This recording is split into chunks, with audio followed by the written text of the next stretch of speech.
دوستو، ایک بحری جہاز یعنی کہ سمندری جہاز جس پر کافی بوجھ تھا، تجارت کا سامان اور تاجر اس جہاز کے اوپر سوار تھے۔ اب سفر کے دوران بیچ سمندر میں طوفان کی وجہ سے جہاز ہچکولے کھانے لگا اور بالکل ڈوبنے کے قریب ہو گیا۔ تو جہاز کے کیپٹن نے ایک تجویز سب کے سامنے پیش کی کہ دیکھیے، جہاز کے اوپر بوجھ بہت ہی زیادہ ہو گیا ہے۔ اب ہم سب کو زندہ رہنا ہے تو آپ لوگوں کو کچھ سامان سمندر کے اندر پھینکنا ہوگا، تو جہاز تھوڑا ہلکا ہو جائے گا اور ہم آسانی کے ساتھ کنارے لگ جائیں گے، کیونکہ ہماری جانیں زیادہ قیمتی ہیں سامان کے مقابلے میں۔ سب نے کیپٹن کی بات پر اتفاق کیا اور سب نے کہا کہ ایک جو سوداگر ہے، یعنی کہ ایک جو تاجر ہے، وہ بالکل نیا ہے اور وہ کافی سامان اپنے ساتھ لے کر آیا ہے، اس کا سامان پھینک دیا جائے سمندر میں تو اس سے ہم سب ڈوبنے سے بچ جائیں گے، اور اس کا سامان جتنا ہے اگر اتنا پھینک دیا جائے تو ہمارا جہاز آسانی کے ساتھ کنارے لگ جائے گا۔ سب تاجروں نے اس بات پر اتفاق کیا، لیکن جس تاجر کا سامان پھینکا جانے والا تھا اس نے کہا، میرے اکیلے کو کیوں؟ سب سوار ہیں تو میرے اکیلے کا سامان ہی کیوں؟ سب تاجروں کو تھوڑا تھوڑا سامان سمندر میں پھینک دیا جائے، اس سے نقصان بھی سب پر تقسیم ہو جائے گا اور سب کی جانیں بھی بچ جائیں گی۔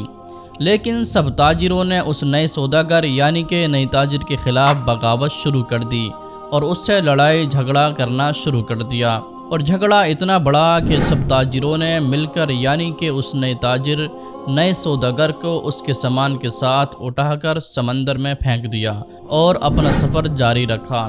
تاجر کو تو سمندر میں پھینک دیا گیا تھا، وہ تاجر بہت دیر تک لہروں سے لڑتا رہا، آخر کار وہ بے ہوش ہو گیا۔ لیکن کچھ دیر کے بعد جب وہ ہوش میں آیا تو اسے معلوم ہوا کہ سمندری لہروں نے اسے اور نامعلوم جزیرے پر لا کر کنارے کر دیا ہے۔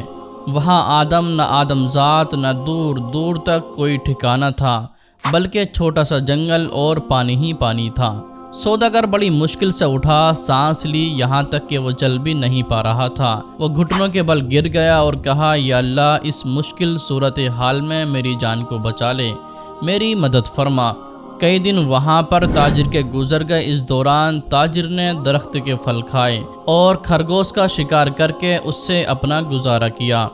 اس کو کہیں میٹھی نیند کا پانی مل گیا تھا، یعنی کہ کہیں میٹھا پانی مل گیا تھا، وہاں سے پانی پیتا، اور رات کی سردی اور دن کی گرمی سے بچنے کے لیے سوداگر نے جنگل سے لکڑیاں کاٹ کاٹ کر ایک چھوٹی سی جھونپڑی بنائی تاکہ ٹھنڈی اور گرمی سے اپنے آپ کو بچا سکے۔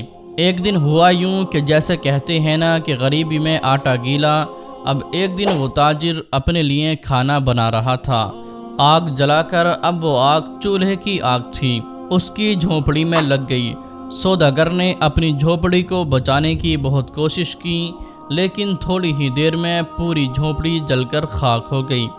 اب سوداگر بالکل زمین پر بیٹھ گیا اور آسمان کی طرف دیکھ کر کہنے لگا، چیخنے لگا اور کہنے لگا کہ یا اللہ تعالیٰ، کیوں میرے ساتھ ہی، کیوں آخر میرے ساتھ ہی ایسا، کیوں ساری مصیبتیں آزمائشیں میرے ساتھ ہو رہی ہیں؟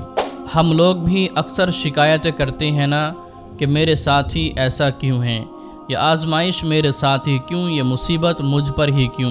ایسے ہی اس تاجر نے بھی کہا کہ اللہ تعالیٰ، ایک تو مجھے غلط طریقے سے سمندر میں پھینک دیا گیا، ابھی چھوٹی سی جھونپڑی میں نے بنائی تھی، یا اللہ تعالیٰ تو نے اس کو بھی جلا کر راکھ کر دیا۔ یا اللہ تعالیٰ، اب کچھ بھی میرے پاس نہیں بچا ہے کہ میں اس جگہ پر اجنبی ہوں، تنہا ہوں، یا اللہ یہ آفتیں مجھ پر کیوں آ رہی ہیں؟ ایسی بہت ساری شکایتیں اس سوداگر نے اللہ کی بارگاہ میں کی اور غم کے مارے وہ بھوکا ہی سو گیا۔ لیکن صبح ایک حیرت انگیز واقعہ اس کا سامنا انتظار کر رہا تھا۔ جب وہ صبح اٹھا تو اس نے دیکھا کہ اس کے جزیرے کے قریب ایک جہاز نظر آیا۔ کچھ لوگوں کو اس نے دیکھا جو اسے لینے کے لیے آئے تھے، اس کی مدد کرنے کے لیے آئے تھے۔ انہیں دیکھ کر بڑا حیران ہوا، لیکن اس سے زیادہ وہ خوش تھا، کیونکہ اس کے لیے تو زندگی آ گئی تھی، اس کی جان بچ گئی تھی۔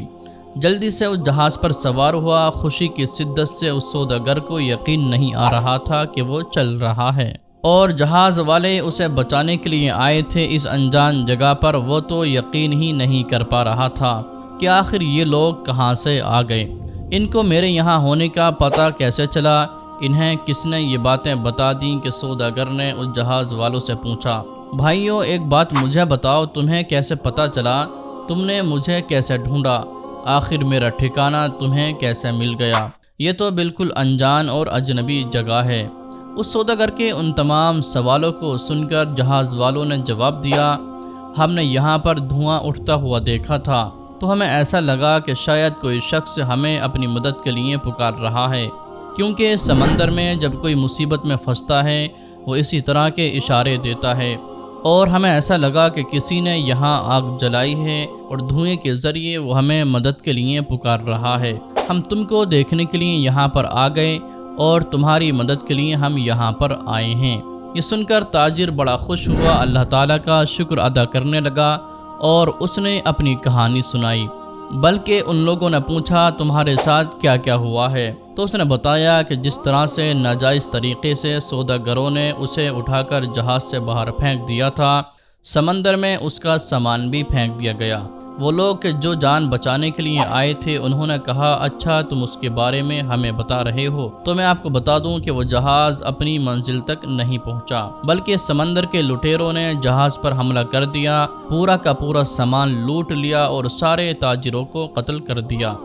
صرف تم اکیلے بچ گئے ہو، تم پتہ نہیں کیسے بچ گئے، لیکن اللہ تعالیٰ نے تمہیں بچا لیا۔